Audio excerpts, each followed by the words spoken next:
Chennai love story first song, second song హైదరాబాద్లో ఈవెంట్లు చేసాం.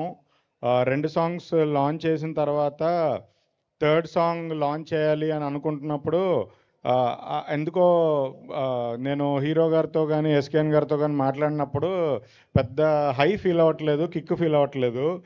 ఏంటి అని అడిగితే, లేదు ఇలా హైదరాబాద్లో ఈవెంట్ కాదు, వెళ్ళి బయట ఈవెంట్ చేయాలి అన్నారు. ఇది కిరణ్ గారితో మాట్లాడితే కిరణ్ గారు కూడా ఈవెంట్ అనేది చేస్తే తిరుపతిలోనే చెయ్యాలి,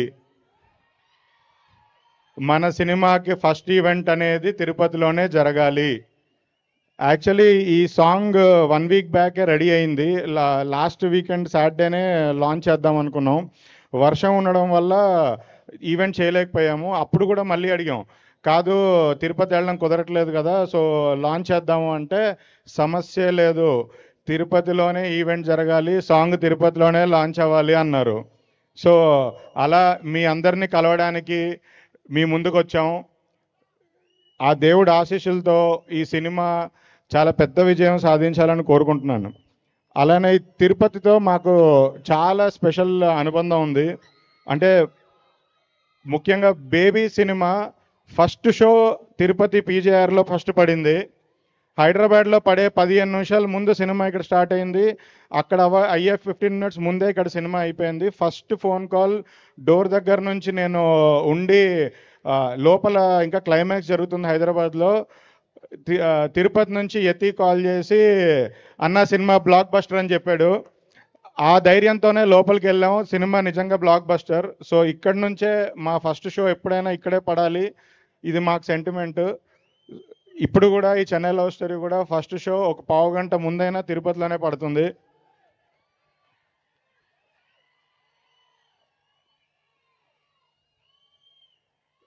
ఇవాళ ఇక్కడ మధ్యాహ్నం పొద్దున ఫ్లైట్ ల్యాండ్ అయినప్పుడు కిరణ్ గారి కళ్ళల్లో ఆనందం చూసా. ఆయన తిరుపతిలో ల్యాండ్ అయినప్పుడు, రాయలసీమలోకి వచ్చినప్పుడు ఆయన హైదరాబాద్లో ఉన్న కిరణ్ గారు కాదు, ఇక్కడ వేరే కిరణ్ గారు. ఆయన కళ్ళల్లో ఆనందం అసలు అప్పటి నుంచి ఇప్పటివరకు స్మైల్ అలానే ఉంది, అస్సలు తగ్గట్లేదు. సో రాయలసీమ ముద్దుబిడ్డ మా కిరణ్ బోరం గారిని, ఆయన ఇందాక ఆయన ఏవి వచ్చినప్పుడు రైతు బిడ్డ హీరో అవ్వలేరా అని అడిగారు. యాక్చువల్లీ నిజంగా తెలుగు సినిమా ఇండస్ట్రీలో ఎంతోమంది హీరోలు ఉన్నా కిరణ్ బోరం గారు చాలా స్పెషల్. తన ఫస్ట్ సినిమా నేను డిస్ట్రిబ్యూటర్గా ఉన్నప్పుడు అప్పుడు కాల్ చేశాను ఆయనకి, మీ సినిమా మాకు ఇస్తారా, రిలీజ్ చేస్తామని, రాజావారు అప్పుడు లేదు అంటే ఆయన అప్పుడు పెద్ద బ్యానర్ని నమ్మి వాళ్ళకే ఇచ్చారు, మాకు ఇవ్వలేదు. అప్పటి నుంచి వెనకాల పడుతూ ఉన్నాం. ఇప్పుడు ఈ సినిమా చేసే అవకాశం ఇచ్చారు.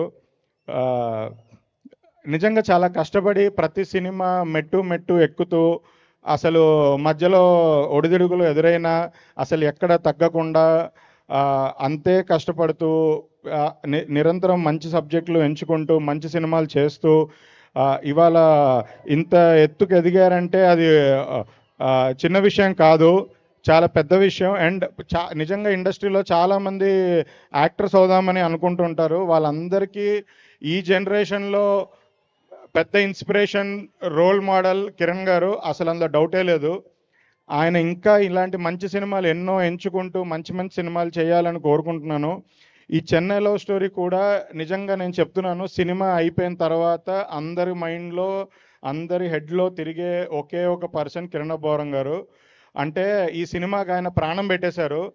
ఈ సినిమా తర్వాత మీరు కొత్త కిరణ్ బోరం గారిని చూస్తారు. అంటే కిరణ్ బోరం గారు నెక్స్ట్ లెవెల్లో పర్ఫామ్ చేశారు. దాని తర్వాత ఆయన మీద మనకున్న అభిప్రాయము, ఇమేజ్, ప్రేమ, స్టార్డము అన్నీ డబల్ అవుతాయి. అది నేను సూపర్ కాన్ఫిడెంట్గా సినిమా తెలిసిన వ్యక్తిగా, చూసిన వ్యక్తిగా చెప్తున్నాను. అలాగే మణిశర్మ గారు, అంటే మనం సినిమా ఇండస్ట్రీలోకి రావడానికి ఎన్నో సినిమాలు చూసి ఎంతోమంది హీరోలు సినిమాలు చూసి నచ్చి సినిమా ఇలా చేయాలి ఇలా తీయాలి అని ఏవేవో కళ్ళగంటూ ఉంటాము. కానీ నా అన్ని సినిమాల్లో ఒకే ఒక కామన్ పాయింట్, ప్రొడ్యూసర్లు వేరు, డైరెక్టర్లు వేరు, హీరోలు వేరు, మ్యూజిక్ డైరెక్టర్ ఒక్కలే, మణిశర్మ గారు. ఆ అన్ని సినిమాలు ఆ లెవెల్లోకి తీసుకొచ్చింది మణిశర్మ గారు. ఆయన సినిమాకి ఇచ్చే వేరియేషను, సినిమాకి ఇచ్చే హైసు, నాకు తెలిసి తెలుగు సినిమా ఇండస్ట్రీ కాదు, యావత్ భారత ప్రపంచంలో ఏ మ్యూజిక్ డైరెక్టర్ కూడా అన్ని వేరియేషన్స్, అన్ని హైస్ ఎప్పుడూ ఇవ్వలేదు. నిజంగా ఆయన మెలోడీ బ్రహ్మ అంటారు, ఆర్ఆర్ దేవుడు అంటారు. నాకైతే అసలు సంగీతానికే దేవుడు ఆయన అని నా ఫీలింగ్. అంటే ఎంతోమంది మ్యూజిక్ డైరెక్టర్లను చూసాము, కానీ ఆయనంత అంటే గ్రేట్ పర్సనాలిటీ నేను ఎప్పుడు చూడలేదు. నిజంగా చెన్నై లవ్ స్టోరీ సినిమా ఆయన చేయడం నేను అదృష్టంగా భావిస్తున్నాను. ఆయన్ని సినిమా ఒప్పుకోవడం, ఆయన్ని సినిమా చేయడం నిజంగా మా అదృష్టం. Thank you sir. వైరల్ హీరోలు చూశారు, వైరల్ వేరే చూశారు, వైరల్ లిరిసిస్ట్ మీరు అందరు చూసుంటారు. ఒకే ఒకరు అనంత్ శ్రీరామ్ గారు, ఆయన పాట రాసిన వైరలే. సార్ ఇప్పుడు మేము వారానికి పోయి దాచుకుంటున్నాం. ఎస్కేఎన్ గారు రిలీజ్ డేట్ ఎప్పుడో చెప్తే ఈ 1000 అన్నీ కలిపి ఈ సినిమా పెట్టి సినిమా చూద్దాం అనుకుంటున్నాం.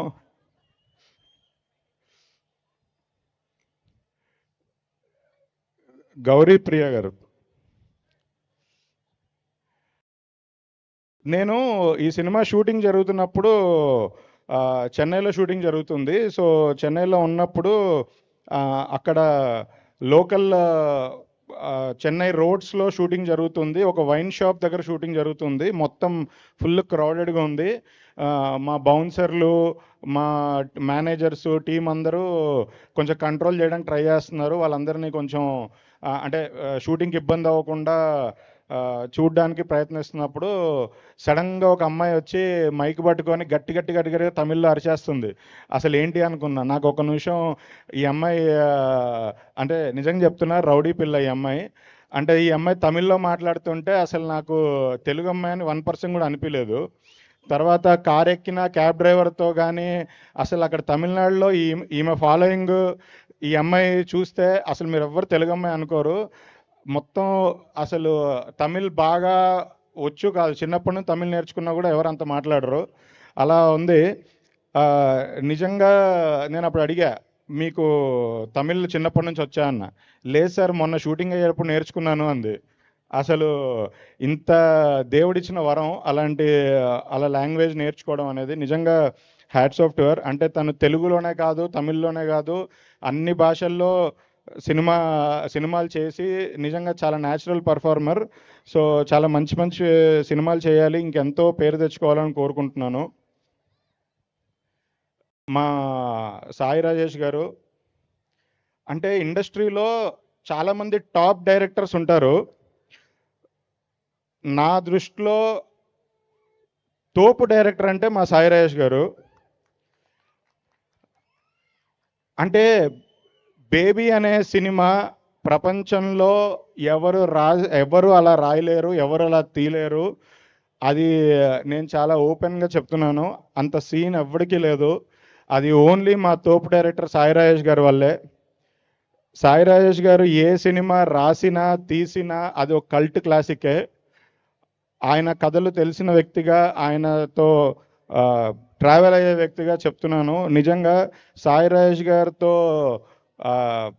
ఫ్రెండ్షిప్ ఉండడము, ఆయనతో కలిసి ట్రావెల్ అవ్వడం నిజంగా నా అదృష్టం. ఈ సినిమా ఇండస్ట్రీలో నేను ఉన్నంతకాలం సాయి రాజేష్ గారు మాతోనే ఉండి ఆయన ప్రతి సినిమాకి ఇద్దరం ఇలానే నిలబడాలి అని స్టేజ్ మీద కోరుకుంటున్నాను. చాలామంది చాలా ఫ్రెండ్షిప్ సినిమాలు చూసి ఉండొచ్చు, ఇద్దరు హీరోల ఫ్రెండ్షిప్లు. కానీ నా దృష్టిలో ఫ్రెండ్షిప్కి రియల్ మీనింగ్ డెఫినేషన్ మా ఎస్కేఎన్ గారు. అంటే ఎవరైనా డబ్బు కోసం పనిచేస్తారు, పేరు కోసం పనిచేస్తారు, ఆయన ఫ్రెండ్షిప్ కోసం ప్రాణం పెట్టేస్తారు. అసలు డిస్కషన్లే లేవు.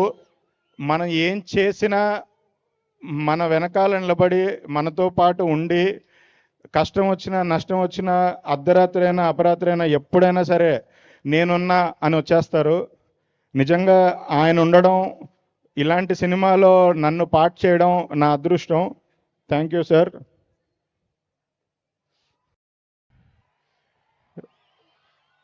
ఇంకా పెద్ద పెద్ద వాళ్ళందరూ మాట్లాడాలి. సో వాళ్ళందరితో మాట్లాడడానికి మైక్ హ్యాండ్ ఓవర్ చేయాలండి.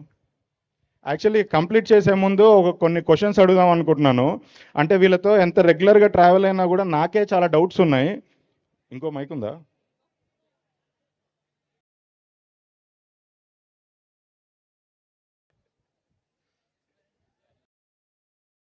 సర్లేండి, ఇదే మైక్ ఇచ్చేస్తాను. లేదు లేదు ఉంది మాకు. మా ప్రొడక్షన్ చాలా రిచ్. ఆగండి, మీరు ఇలా రండి. చెప్పండి. మీరేంటి నా పొజిషన్ తీసుకుంటున్నారా? మీరేం అడగట్లేదు క్వశ్చన్లు. పర్లేదు, నేను అడుగుతాను. నేను అడగడానికి సిద్ధంగా ఉన్నా. సరే అడగండి, మీ క్వశ్చన్స్ ఏవో మీరు అడగండి, తర్వాత నేను అడుగుతాను. ఎవరికి ఫస్ట్? సాయి రాజేష్ గారికా? సాయి రాజేష్ గారికా ఫస్ట్? సాయి రాజేష్ ఓకే. గారికి. సార్, బేబీలో అమ్మాయి మోసం చేసింది. ఈ సినిమాలో అమ్మాయి ఏం చేస్తారు సార్? అంటే మీ సినిమా అంటే మాకు అమ్మాయిల మీద చాలా ఎక్స్పెక్టేషన్స్ ఉన్నాయి. అంటే అమ్మాయిలు తొక్కేస్తారా, తోలు తీస్తారా, ప్రేమిస్తారా అని మాకు చాలా ఎక్స్పెక్టేషన్స్ ఉన్నాయి. ఒక క్లారిటీ ఇవ్వండి సార్. ఇంకా బేబీ ఏం అర్థం చేసుకున్నట్టు మీరు అసలు? బేబీలో అమ్మాయి అసలు మోసం చేయలేదు అసలు. సిచ్యువేషన్ మోసం చేసింది. ఈ సినిమాలో ఎవరు మోసం చేశారు చెప్పండి సార్. ఈ సినిమాలో కూడా సిచ్యువేషన్లో మోసం చేసుకుంటారు. ఒకరినొకరు, అబ్బాయి అమ్మాయిని, అమ్మాయిని అబ్బాయి, ఇద్దరు మోసాలు చేసుకుంటారు. అంతే. ఎస్కేన్ గారు, అప్పుడు మైక్ ఇసిరేశారు. ఈసారి ఏం విసిరేస్తారు, ఏం పగలు కొడతారు ముందే చెప్తే మేము కొంచెం దూరంగా ఉంటాం, దగ్గరలో ఏమేమి ఉండాలో ఉండకూడదో చూసుకుంటాం. కొంచెం క్లారిటీగా చెప్పండి. ఒకసారి వాళ్ళు అరవటం మొదలు పెడితే ఏం విసిరేస్తానో, ఏం చింపుతానో నాకు మైండ్లో ఏం ఉండదు, ఫ్లోలో వెళ్ళిపోతాం అంతే. అనంత్ శ్రీరామ్ గారు, నేను మామూలుగా అంటే చాలా మంది డైరెక్టర్లతో మాట్లాడుతుంటాను, కలుస్తుంటాను. మీ గురించి డిస్కషన్ వచ్చినప్పుడు అనంత్ శ్రీరామ్ గారు సినిమాకి 1-2 పాటలు రాస్తేనే చాలా అదృష్టంగా భావిస్తారు. ఈ సినిమాకి అన్ని పాటలు మీరే రాయడానికి స్పెషల్ రీజన్ ఏంటి సార్? సాయి రాజేష్ గారికి నా మీద ఉన్న ప్రేమ, ఎస్కేఎన్ గారు నాకు సరిగ్గా ఇచ్చిన పేమెంట్. అలాగే ఎస్కేఎన్ గారు పేమెంట్ ఎంతో కూడా చెప్తే నెక్స్ట్ డైరెక్టర్లకి ఉపయోగపడుతుందండి సార్.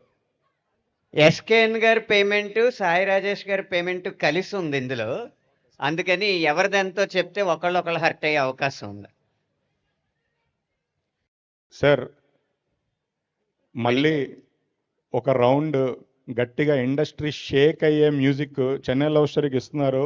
దీంతో పాటు మా అన్ని సినిమాలకి మిమ్మల్ని క్వశ్చన్ ఏం అడగట్లేదు సార్, మీ కాళ్ళకి దండం పెడుతున్నాం సార్.